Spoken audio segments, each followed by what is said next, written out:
The first use case you think about blockchain is payments, right?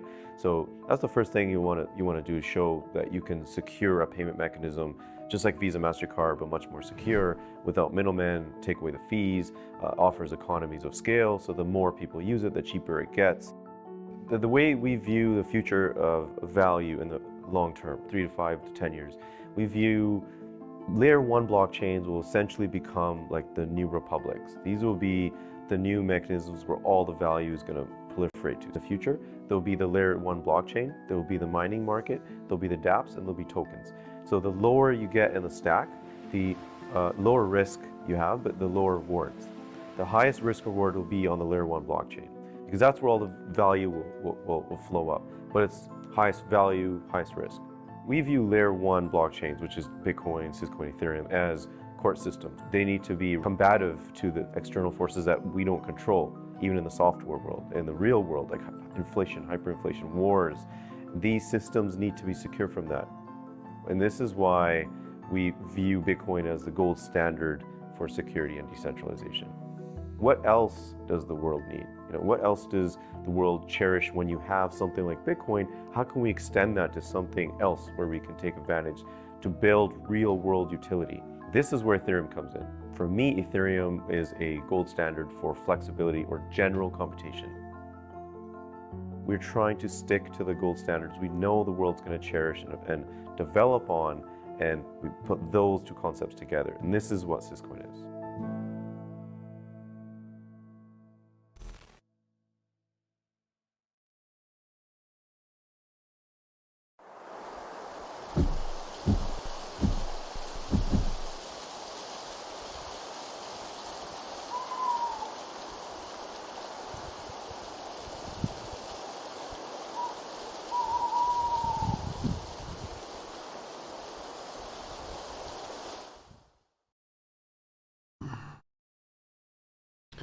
What's up, people? Hotep Jesus, we back. Another live conversation. Hope everyone's doing well. I'm back home in the Griff Station. We got some news to go over with y'all. But first, shout out to my sponsor, Syscoin. I got a chance to meet the Syscoin team this week. They're real people. They're not bots. And they're a great group of guys, a very smart group of guys. I was hanging out with the BD, marketing, and founding team, and learned a lot. We drank, we talked shit, we watched the World Cup games together, and I'm really excited about some of the things we got coming up in the future. Mostly, I'm simply excited for the tech. If you guys know anything about me, you know I'm a big tech geek. I like diving into the tech. I like diving into the complicated things of life, and for me it was enjoyable being in the upper echelon of understanding the tech. And the sad part is, when you look at the people that understand the tech, I'm probably in the lower echelon. But so many people in the cryptocurrency world aren't paying attention, so when you start talking about blockchain tech, you start going over their heads, and I'm pretty much at the intermediate level, and so much more to learn in order to hit the expert level. But anyway, the great thing you want to know about Syscoin and the blockchain technologies is they're dedicated to tech, and they're not dedicated to the price of their coin. To contribute to the project, you can exchange fiat or some other cryptocurrency for Syscoin and use that to become a member of the Syscoin ecosystem. But they're dedicated to the technology, and that's the difference between a great coin and a shit coin. Shit coins have no use case. They're just there for price. And great coins have a utility. You have an ecosystem, you have a community, etc., etc. And Syscoin is proven to be that technology. If you'd like to build on this blockchain technology, go to hotepjesus.com/Syscoin, or go to hotepjesus.com, hit the Syscoin logo button, and take you to a form. Fill out that form, and somebody will reach back out to you shortly. Once again, that's hotepjesus.com/Syscoin, or hit the Syscoin logo at hotepjesus.com. Shout out to my mods in the building. Shout out to my people not grifting. I want you guys to take a good look in the mirror and see, are you the type of person grifting, or do you contribute to this channel? Likes and comments are cool, but your money is even better. Bearded Rancher here says, paying my tuition. It's past my bedtime, so I'll catch up tomorrow. Much love, HJ. I'll be donating to the Homeschool initiative again soon. See, I want you guys to be like him. Thanks, bro. Thank you for your contribution and getting me paid for my time as I do my service to the community. As many of you know, well, guess what? I can't monetize my channel because it's mostly shadow banned or some shit like that. I don't know. Every video comes up and YouTube's like, no, can't run ads on that. Can't run the ads on that. So I do rely on you guys sending super chats to monetize this channel. With that being said, let's hop right into our subject matter of the day. And that is the Twitter files. Let me expand this a little bit bigger. We're going to go through all of these. So, the Twitter files are somewhat fascinating. Okay, my bad. I just want to turn that light on, get rid of that green behind me. So I say somewhat because for many people, this may be eye-opening. For some people, it simply just provides clarity. And I think that, you know, for all my Hoteps out there, that's what this does. This simply provides clarity. Now, some people in the chat have been saying this has been the griftiest week in history. They say Hotep Jesus has been grifting, and it's been a very grifty time, which leads me to the first thing I'd like to point out. Elon Musk did not release this from the official Twitter account. He didn't release it from his account. He chose an individual by the name of Matt Taibbi to release this. And Matt Taibbi is author of a title called Griftopia.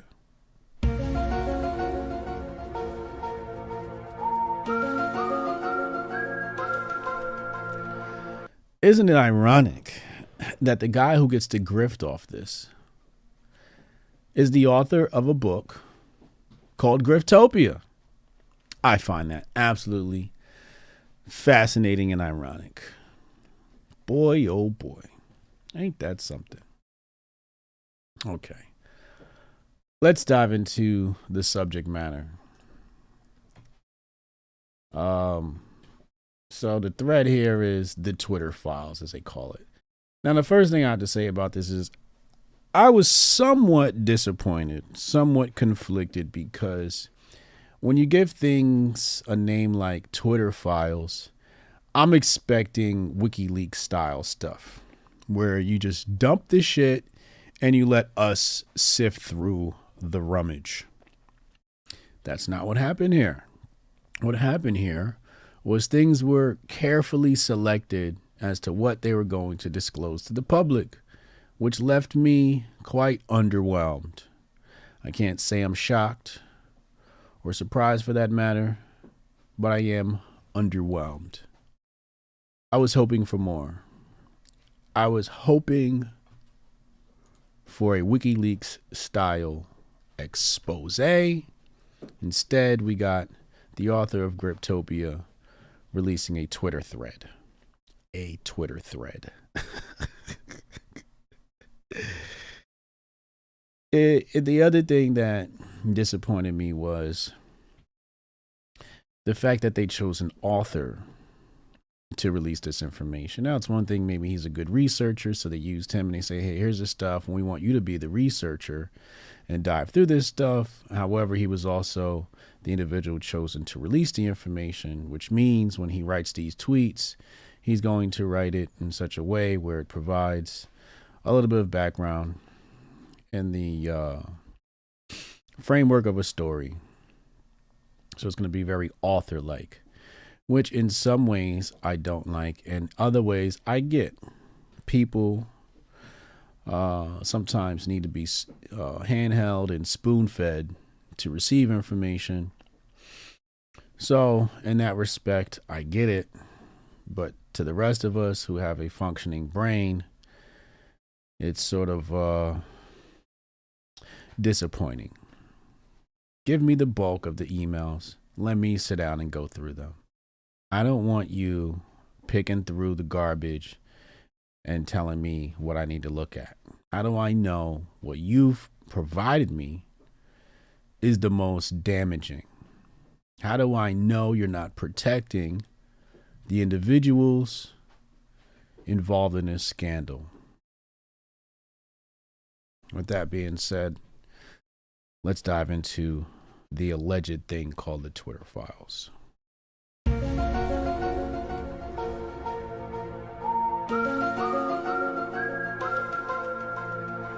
So like I said, it's very much entertainment-like. So he says here, what you're about to read is the first installment of a series based upon thousands of internal documents obtained by sources at Twitter. Okay.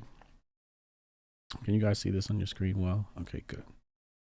The Twitter files tell an incredible story from inside one of the world's largest and most influential social media platforms. It is a Frankenstein tale of a human-built mechanism grown out of the control of its designer. And this is what I was telling people, before. We'll get into that a little bit later, actually. Let's continue. Twitter in its conception was a brilliant tool for enabling instant mass communication, making a true real-time global conversation possible for the first time. So as you can see, I'm already disappointed because why do I need this story? Just give me the emails. In an early conception, Twitter more than lived up to its mission, giving people the power to create and share ideas and information instantly without barriers. Okay, thank you. Great. As time progressed, however, the company was slowly forced to add those barriers. Some of the first tools for controlling speech were designed to combat the likes of spam and financial fraudsters. Slowly over time, Twitter staff and executives began to find more and more uses for these tools. Outsiders began petitioning the companies to manipulate speech as well. First a little, then more often, then constantly. Okay. We weren't surprised about this, so let's stop right here. Actually, no, we'll save that piece for later because it comes in at the end of the thread, and I just want to speak on that. So here we have our first Twitty leaks. Let's go there. Okay, can you see that on your screen? Okay, good. So here are, and you guys can go and see if you can find these tweets, but you see the individual's name, Jared879, blah, blah, blah, blah. And these different individuals, Guy Squiggs, and da-da-da-da. Basically what he's saying here is,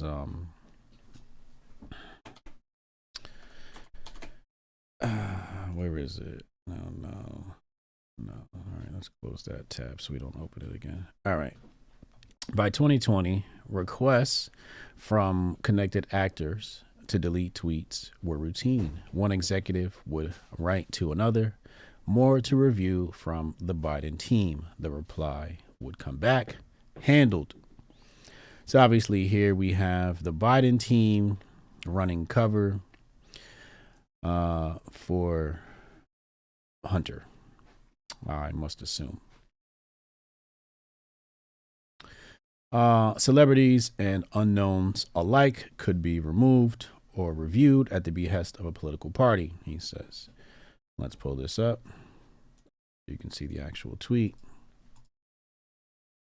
So you see here it says, I grabbed the first one under SI, ... whatever that means. Defer to safety on the high profile, second one.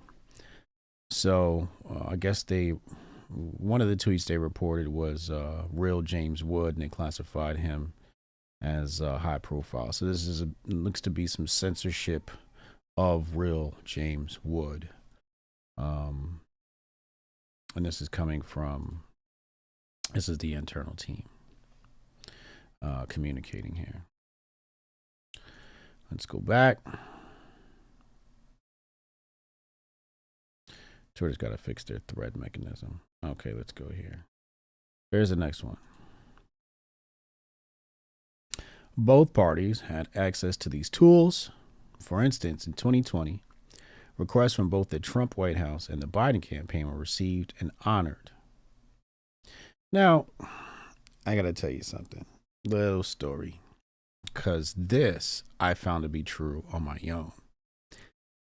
I think it was 2017, maybe, when I was banned from the TPUSA event. Anyway, I caused a big ruckus that year when I was banned from the event and decided to show up anyway because they never gave me an explanation as to why I was banned. And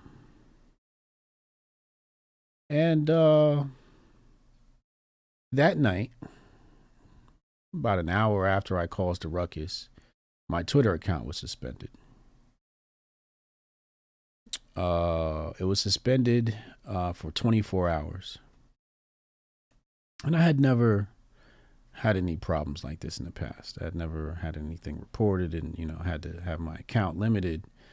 This is like the first time I want to say that this happened. And it was just very weird to me because I said, oh shit, TPUSA knows people at Twitter and they fucking got me suspended. Or whoever it was. I don't know if it was Candace Owens or whoever else, because I know Candace was really upset with me. Sorry, Candace. But that night, after I caused a major ruckus, my account was suspended. And that's when I realized, okay, the Republicans got some power inside Twitter as well. However, as the tweet says here, this system wasn't balanced. And I believe that to be true. It was based on contacts. Because Twitter was and is overwhelmingly staffed by people of one political orientation, there were more channels, more ways to complain, open to the left and Democrats than the right. So this is where I'm just like yawning and bored because it's like they're showing me something that we already knew, right? Okay, so you're showing me the political contributions from Twitter to the Democrats, and you see it's overwhelmingly Democrat. Like, we knew that already, bro. Can we just stick to the facts? Anyway, the resulting slant in content moderation decisions is visible in the documents you're about to read. However, it's also the assessment of multiple current and former high-level executives. Thank you. All right. As you can see, this is a real snoozer so far. Let's see if this gets juicy at some point. The Twitter Files, Part 1, How and Why Twitter Blocked the Hunter Biden Laptop Story.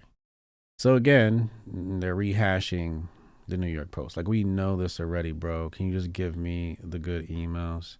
On October 14, 2020, the New York Post published Biden's secret emails, an expose based on the contents of Hunter Biden's abandoned laptop. Twitter took extraordinary steps to suppress the story, removing links and posting warnings that it may be unsafe. They even blocked its transmission via direct message, a tool hitherto reserved for extreme cases, for example, child exploitation pornography. So here we have our first real juicy communication. It says White House spokeswoman Kayleigh McEnany was locked out of her account for tweeting about the story, prompting a furious letter from Trump campaign staffer Mike Hahn, who seethed, at least pretend to care for the next 20 days. So let's go ahead and let's pull this up on your screen so we can read this email string together. So here we have Mike Hahn communicating. And it says here, from Mike Hahn to Lauren Duvall, Twitter Government and Politics, and C. Strom, whoever that is. So it says Kayleigh McEnany has been locked out from her account for simply talking about the New York Post story. All she did was cite the story in first-hand reporting that has been reported by other outlets and not disputed by the Biden campaign. I need an answer immediately on when and how she will be unlocked. I also don't appreciate how nobody on this team called me regarding the news that you'll be censoring news articles. Like I said, at least pretend to care for the next 20 days.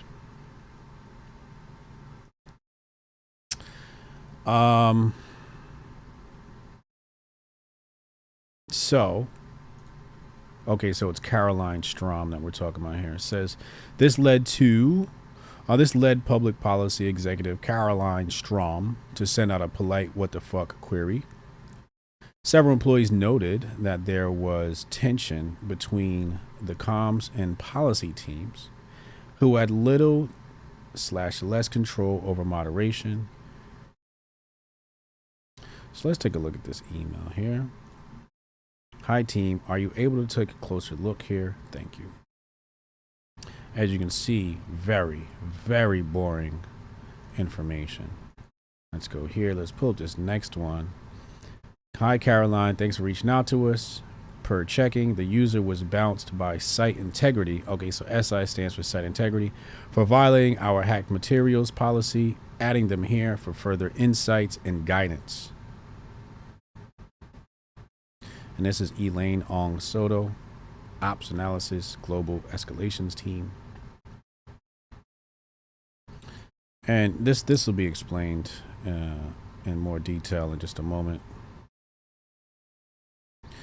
So he says here, although several sources recalled hearing about general warning from federal law enforcement that summer about possible foreign hacks, there's no evidence that I've seen of any government involvement in a laptop story. In fact, that might have been the problem. So basically what he's saying here is that the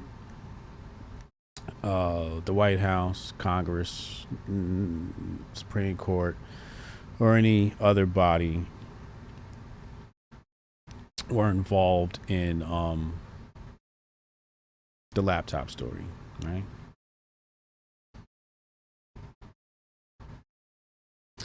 As far as the hack is concerned. All right. Like I said, very, very underwhelming. And I'm going to point something out in just a moment here. What was that one? Okay, it was this one. So let's go here. Let's go to this email.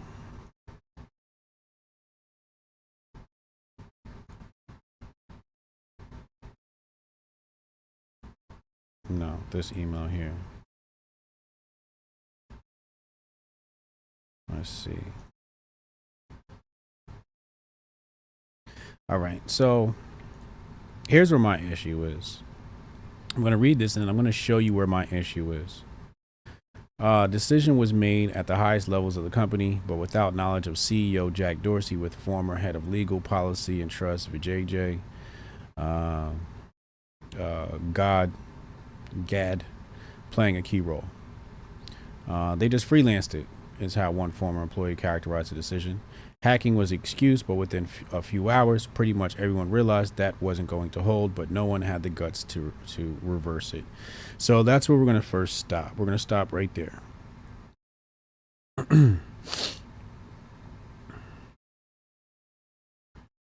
So they create this bullshit as excuse that it's hacking. There was a hack, and that's what they're going to say is their excuse for censoring the story. Okay? Now, let me tell you why I'm upset, and I'm going to come back to Jack Dorsey's involvement in all of this. When they showed us the first email, the inquiry about Kayleigh McEnany being censored, this one. When we first saw this email, you know what we didn't get? Where's the reply? Maybe I missed it. Maybe it's further on down the thread and I don't remember since I checked this out. But we don't get the full string. I want every single communication in the thread of this email. Could there be some that are like redacted and, whatever, sure, here or there, for security purposes, whatever, you might want to say. But again, Elon and his team, through Mr. Griftopia, haven't given me that. Again, this is a very underwhelming leak. And for Elon to pump this up like he was about to show us something damning is just really upsetting. I can't say upsetting. It's just disappointing. Now, when Elon said he was going to do this, I was not one of those people that ran at Twitter and was like, oh, it's happening, because Elon has been somewhat of a disappointment already. So when he likes to entertain, he likes to put on a big show. So I didn't expect this to be that big. In fact, when Elon said he was going to release it at 5 p.m. and then 5 p.m. came around and he said he needed 40 more minutes, I went to bed. I took a nap. I was like, I'm going to sleep. I don't have time for this. I'm not waiting around. I'll get to it when I get to it, because simply it's probably not that important. That's how I just knew this was going to be just like, if you were one of us, if you're a Hotep, you knew this was a nothing burger. You knew about the Hunter Biden laptop story. You knew Twitter was pulling some garbage, some censorship. You knew this already. You didn't need somebody to rehash the shit you already knew. What we wanted was some damning evidence. Now, there's a little bit of damning evidence in the thread, and we'll get to that. But I'm really, really, really disappointed. Let's go to this part right here. This tweet right here. Let's look at this tweet. So it says, decision was made at the highest levels of the company, but without the knowledge of CEO Jack Dorsey. Now, I went on many podcasts. I've said on the stream. I've said on Twitter. And I said to people, I don't think Jack is doing this. Because Jack was the CEO. So a lot of people came down on Jack and was like, Jack's doing this, Jack doing that. And I'm a pretty good judge of character. And from what I could judge of Jack was, I don't think he had anything to do with this. And I said that. And people were like, oh, Hotep, shut up. You don't know what you're talking about. Jack definitely knows what's going on. And I think the difference between me and them is I might have a little bit more insight into how businesses are run and how the CEO does not see every single communication and how a CEO can't see every single communication, especially when you're dealing with large companies. In fact, it's in his best interest not to. He can't micromanage every single thing in his company because he'd get nothing done. So I saw people blaming Jack for this. I'm like, okay, you guys just don't get how corporations are run. So like we see the guy in the chat and he's still saying, nah, he knew. I don't know why you guys want to say this stuff. Maybe you just have it out for Jack or something like that. And Jack has done something in the past and you just don't like him. And I can get that. There are people in this world that I don't like either, but I don't paint broad brushstrokes over them just because I don't like them. I like to deal in the truth. I like to get to the bottom of the truth, and whatever the truth is, that's what it is, and we're going to put my emotions aside. Putting emotions aside, Jack Dorsey wasn't involved. Let's move on. So he says here they just freelanced it. Blah, blah, blah, blah. And then you see here's some communications. Let's look at this communication, this internal communication here. I don't like how this is. Anyway, it says New York Post, Hunter Biden laptop, article, privileged and confidential. Our teams continue to investigate the origins of the material, including the reporting.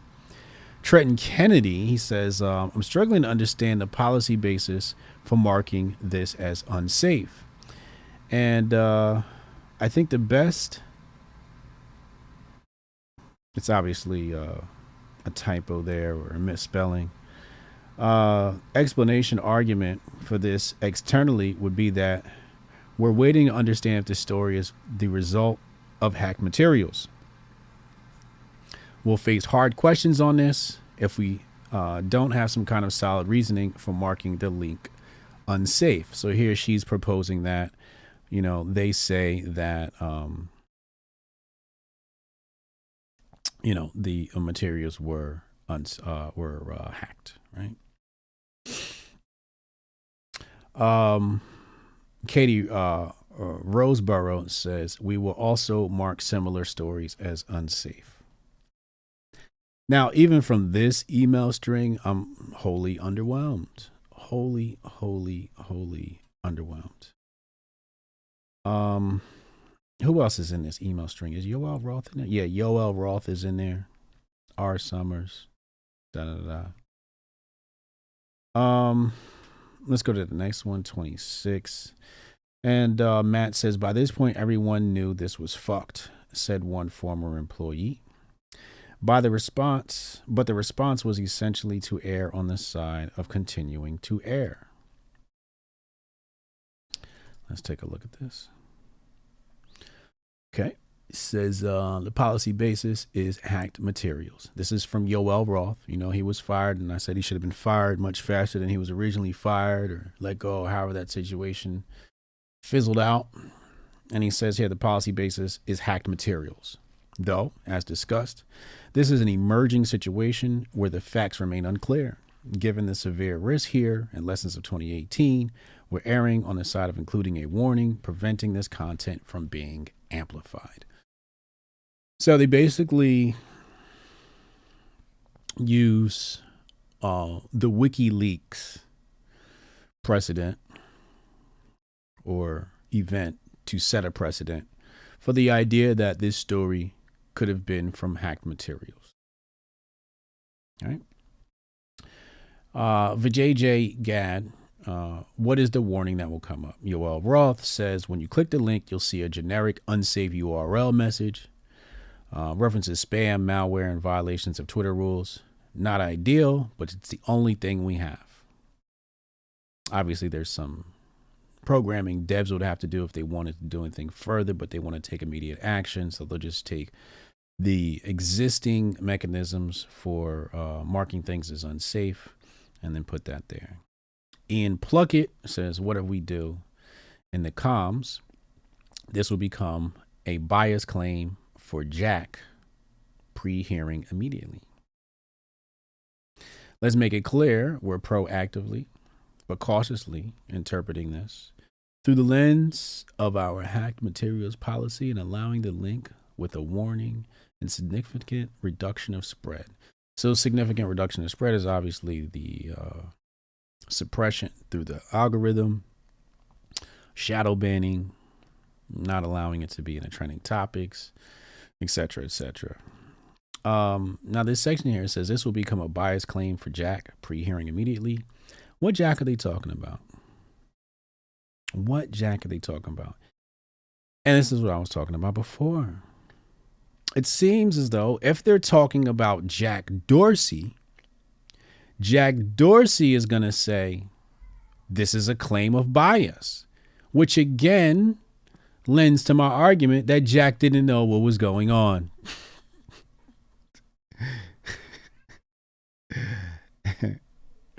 If they're talking about Jack Dorsey.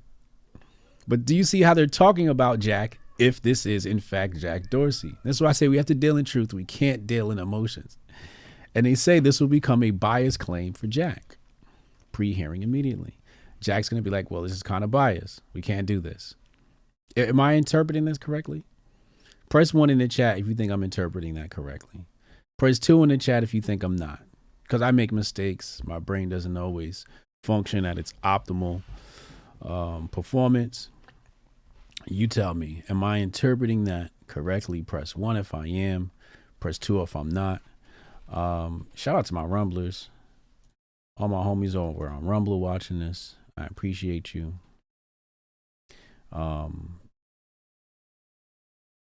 Lovebug45 says she was I was disappointed as well. Yeah. Very disappointing. Very disappointing. All right, so I'm getting ones. Getting ones in the chat. Okay, good. All right, let's go back.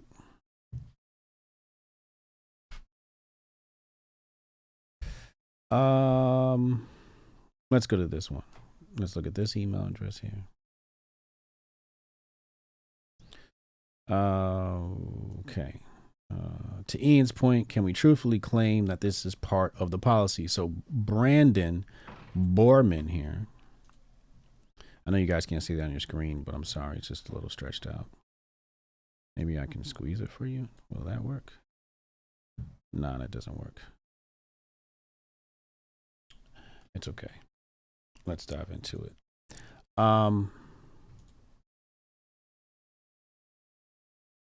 To Ian's point, can we truthfully claim that this is part of the policy? So somebody here is trying to, I'm not say be ethically, just more of cautionary. It says, i.e., as part of our approach to addressing potentially hacked materials, we are limiting visibility of related stories on Twitter while our investigation is ongoing. So Brandon's, trying to.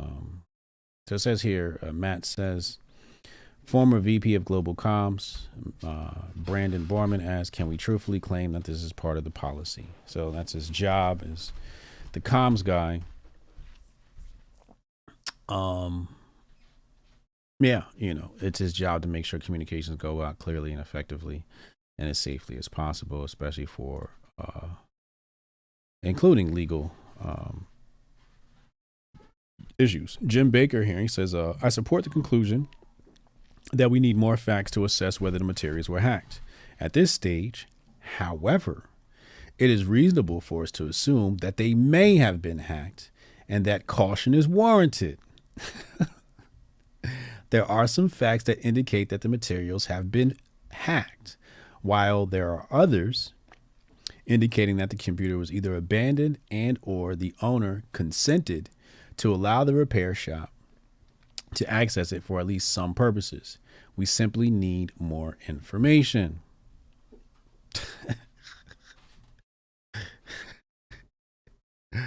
Okay, let's break that down.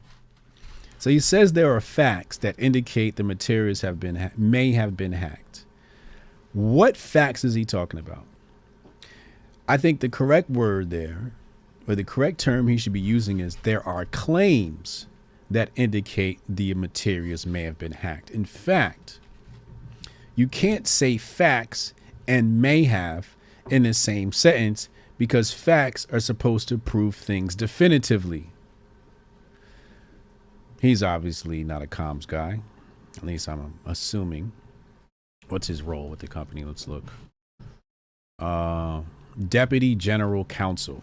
Jim Baker again seems to advise staying the non-course because caution is warranted. Okay, so he's an attorney. Somebody said Jim Baker is FBI. Oh boy.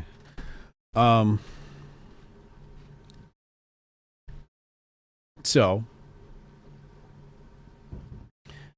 they obviously say here there are more facts needed to assess whether the materials were hacked. However, we're still going to push the idea that materials may have been hacked. That's the side we're going to choose. We're not going to say, hey, you know what? We could just leave this thing alone. We could do nothing. We could do nothing. We could not be an intermediary. They didn't choose to do that. They didn't choose to wait for more information. They chose to run cover for the Biden crime family.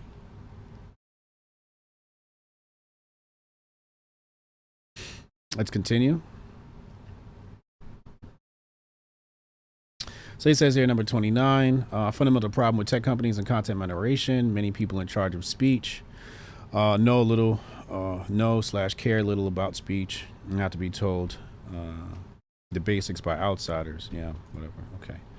Okay, so 30. In one humorous exchange, day one, Democratic Congresswoman Ro Khanna reaches out to Gad to gently suggest she hop on the phone to talk about the backlash, RE speech.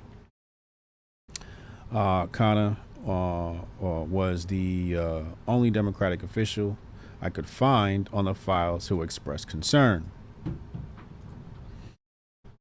Again, underwhelming. And the issue here with this tweet is when he says Connor was the only Democratic official I could find in the files who expressed concern. Well, where are the files of the Democratic people communicating that didn't express concern? Give us the full dump, Elon. We want the full dump. Don't be cherry picking. Don't be cherry picking, bro. That's what he doing. He cherry picking. Because he's scared to make too many enemies or whatever. I get it.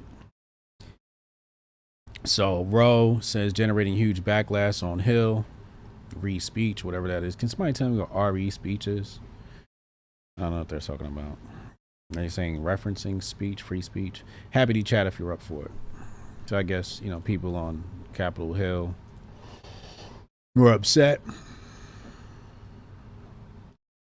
Gad replies quickly, immediately. Regarding speech. Okay, thank you. Thank you, Shane. That's what I thought. That's what I thought it meant. Gad replies quickly, immediately diving into the weeds of Twitter policy, unaware Canna is more worried about the Bill of Rights. So let's look at this tweet.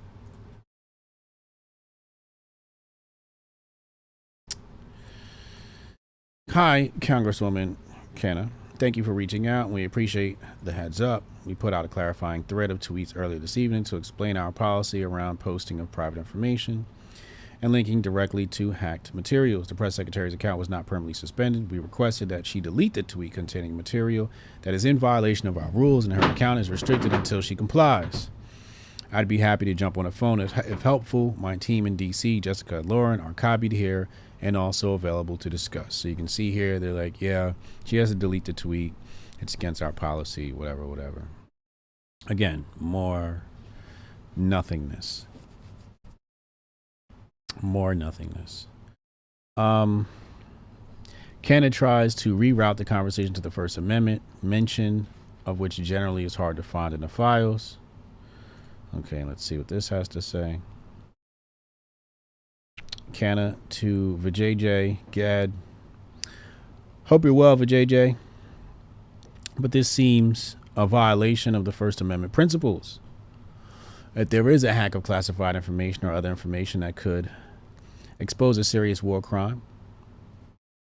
And the New York Times was to publish it. I think the New York Times should have that right. A journalist should not be held accountable for the illegal actions of the source unless they actively aided the hack. So, to restrict the distribution of that material, especially regarding a presidential candidate, seems not in the keeping of the principles of New York Times versus Sullivan. Ooh, nice little court case to look at.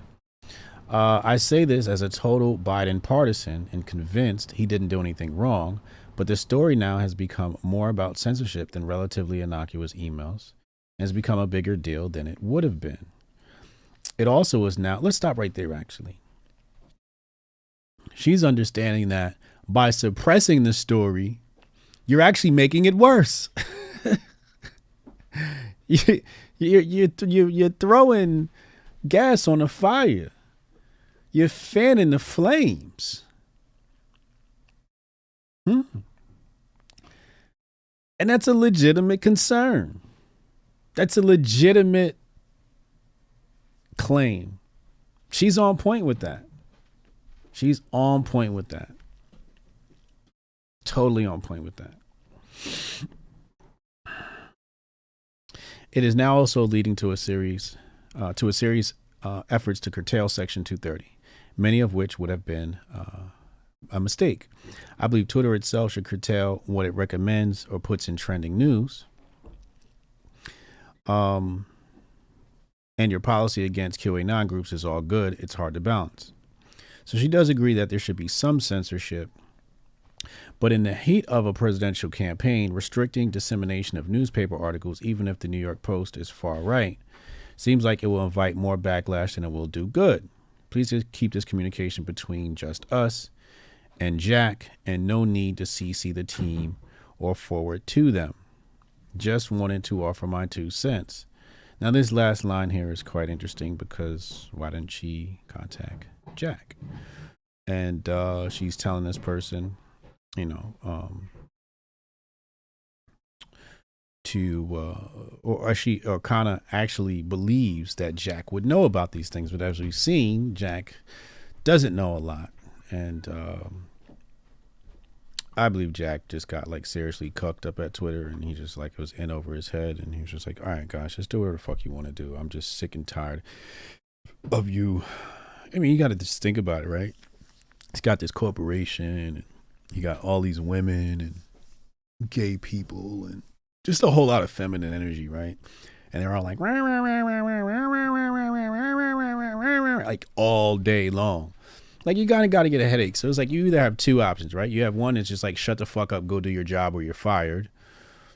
Jack's not that type of individual.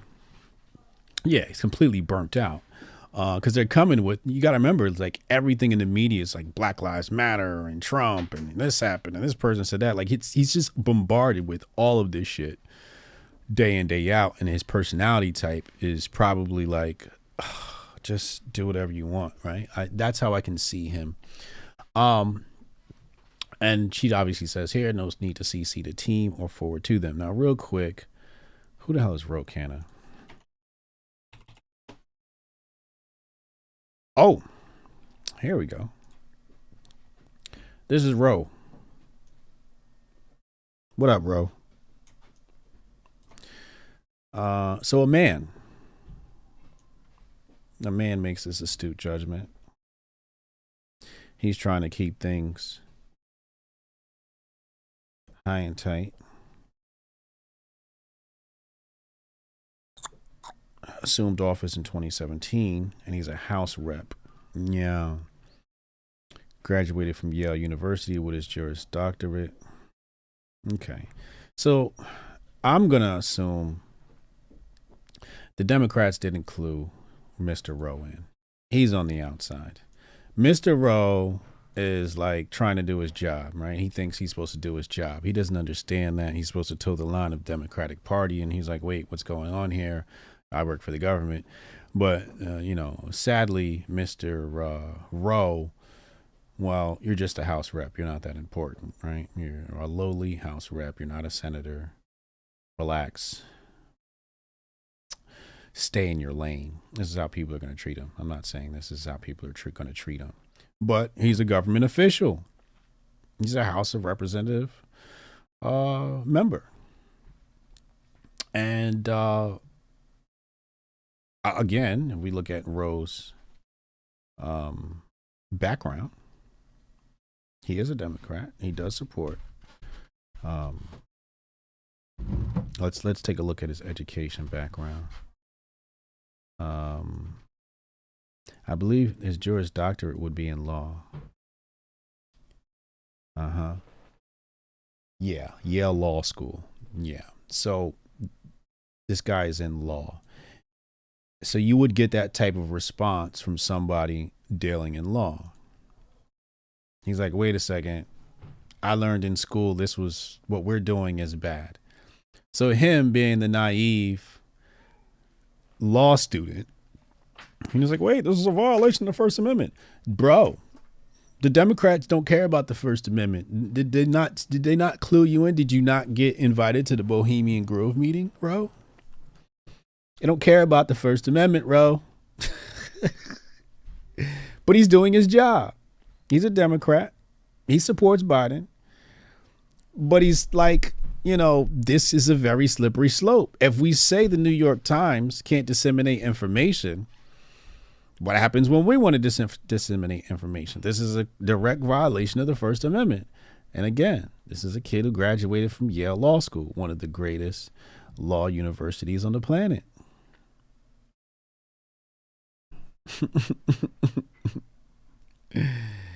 Somebody said he's changed. He's fallen in line. Oh, so they sent him the memo.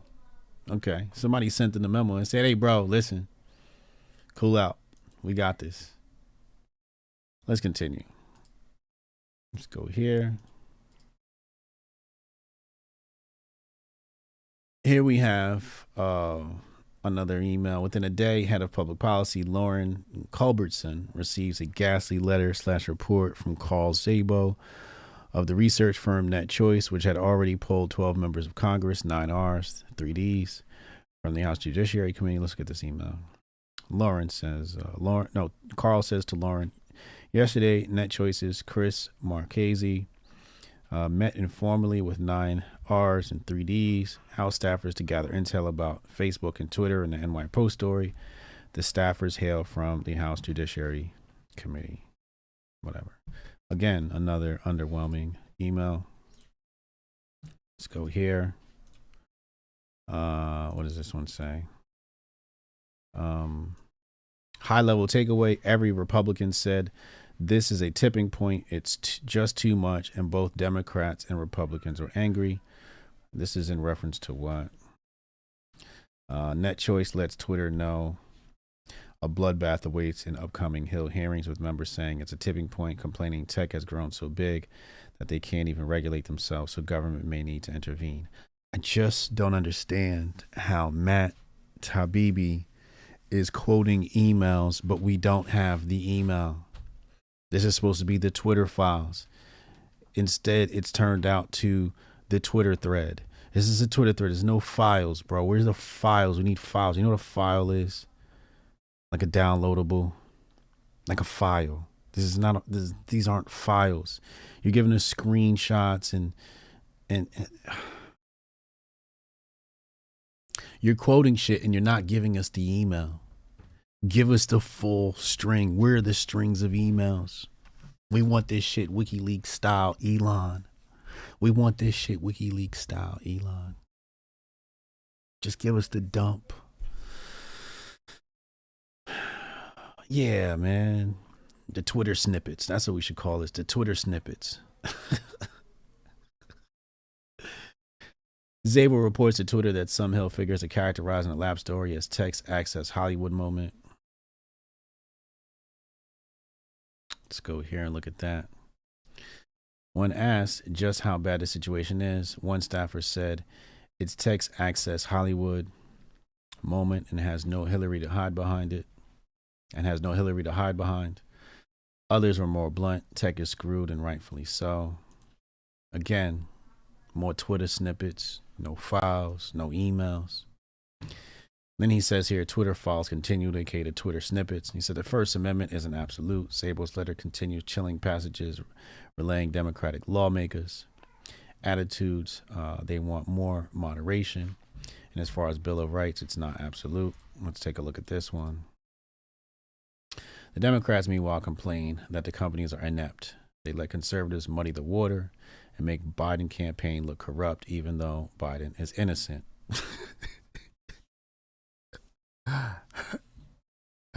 Wait a second.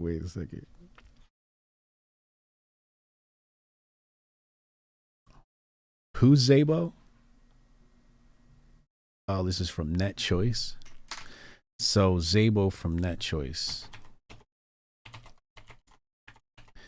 Who the fuck is Net Choice? Are these people even like legit? Like, are they partisan?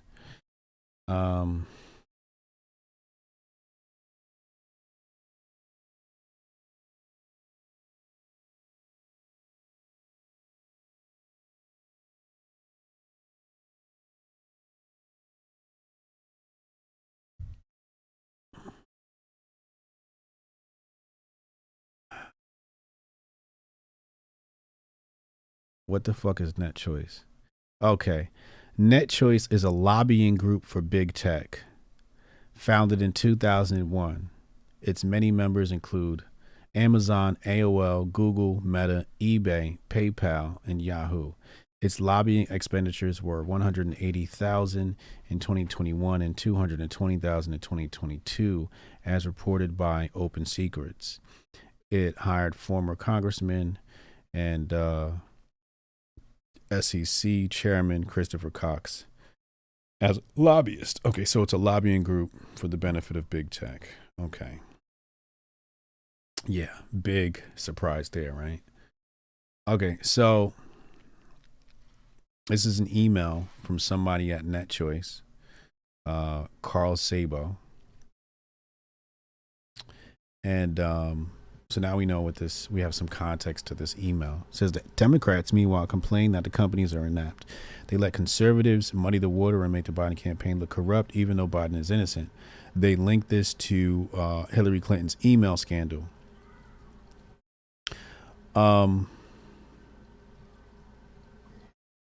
Real quick, my brain paused right there because I was thinking about something. Because one of the people in the chat said I need to go, and he said, "Yo, I gotta." He says, "Yo, I gotta bounce without actual files. This is just hearsay. We want facts, Elon." And I can't be mad at this guy.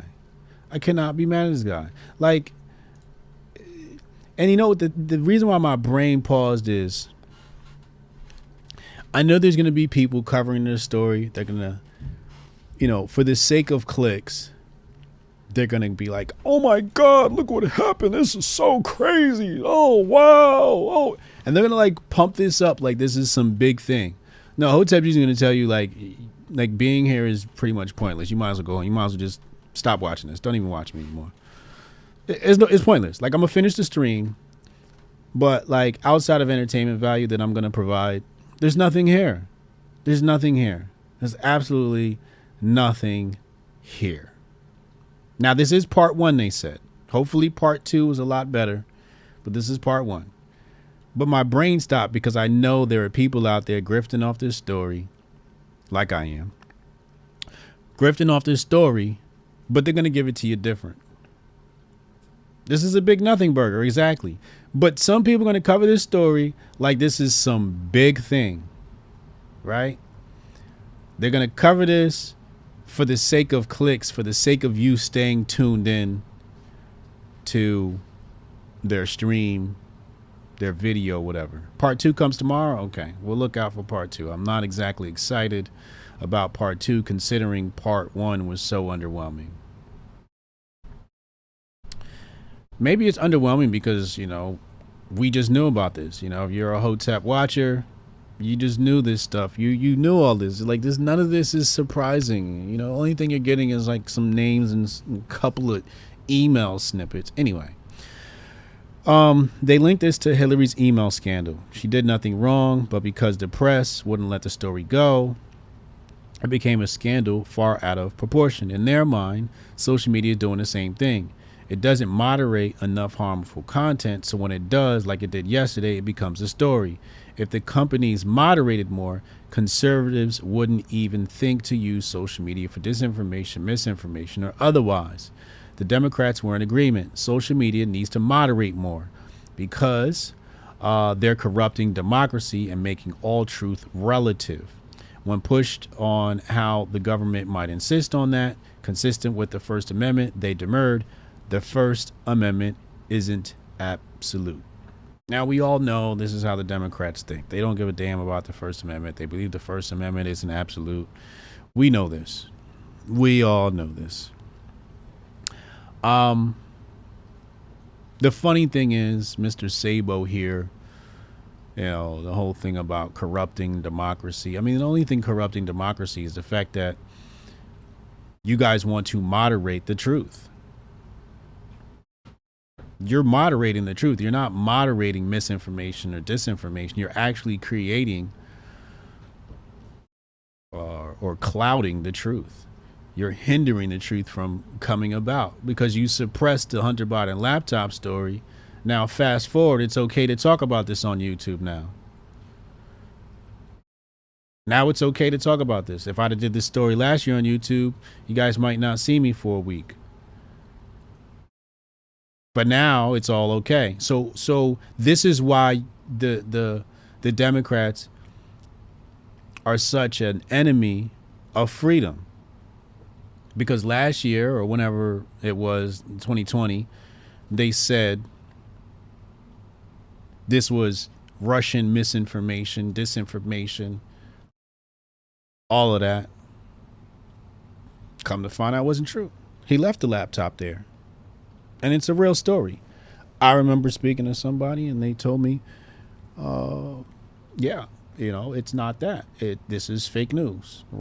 This is what they told me. They told me it was fake news. Now, I don't even, when I don't even go back, when I have these conversations with people from back in 2020, 2016, and they told me certain things, when I see them again, I don't bring this stuff up. They know. They seen it on the news. They know. I don't need to rub it in their face. They know, and I know they know. And they know I know they know. So I don't even bother.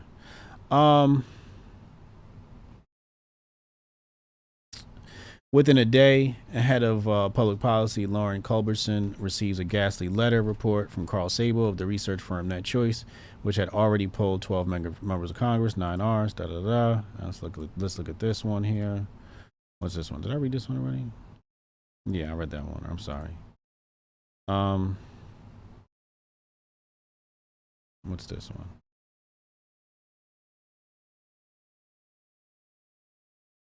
Oh, that's a tipping point. All right. My bad. I'm sorry, y'all. Oh, we're at the end of the thread. So, last tweet here in the thread, he says, an amazing subplot of the Twitter Hunter Biden laptop affair was how much was done without the knowledge of CEO Jack Dorsey and how long it took for the situation to get unfucked. As one ex-employee put it, even after Dorsey jumped in. So, if you look at the emails there, as you see, Jack Dorsey's not on those emails. I didn't even see him. Maybe I missed it, but from what I saw, I didn't even see him CC'd on the emails. Nobody asked Jack what he thought. Everybody was operating autonomously. Vijay J. Gad operating autonomously, doing what he wanted to do. People at Twitter were doing what they wanted to do. They were reckless. I'm, again, underwhelmed, disappointed, although not surprised. Like I said, when I saw this story was coming out, it was 5-ish before when I took my nap. And when I saw Elon said, yeah, it's going to be 40 more minutes before we release this, I went to sleep. I'm like, yeah, whatever, bro. I'm not expecting anything. So I went to bed and I woke up and I went to his Twitter. I saw the thread and I was like, all right, I'm going to go grift off of this just to tell people that there was nothing here. I want people to understand that this was a big nothing burger. And I want you to wag your finger at every other grifter running around acting like, oh my God, look what Elon said. Look at this. This is amazing. Democrats are exposed. Yeah, bro, chill out. No. We got a little bit more information. Little smidgen. But the marketing of this thing, calling it the Twitter files, and then giving us the Twitter snippets, it's just downright dirty. It's false advertisement. Straight up false advertisement. Give me the files. You said Twitter files. Where are the files? Shout out to my Rumblers. I appreciate my Rumblers tuning in. I see y'all in the chat. Very active over there. We got 50 watching over on Rumble. Bearded Wrencher, thank you. Steph currently said Elon needs to link up with Dr. Shiva ASAP. The information Dr. Shiva obtained in his lawsuit against Twitter blows this dump out of the water. I mean, Elon's obviously sitting on gold right now. They calling it Twittergate now? Oh, God, come the fuck on. This ain't no fucking Twittergate. Give us the dump. Exactly, Johnny. Jason Rose, I've yet to hear the word Russia or Vlad. You're right. When we looked at this, we didn't see anybody claim Russia or Vlad in those emails, although all we got was a Twitter file. I mean, a Twitter snippet. Adrian C. There's monopoly on truth. Yeah. Yeah. Yeah.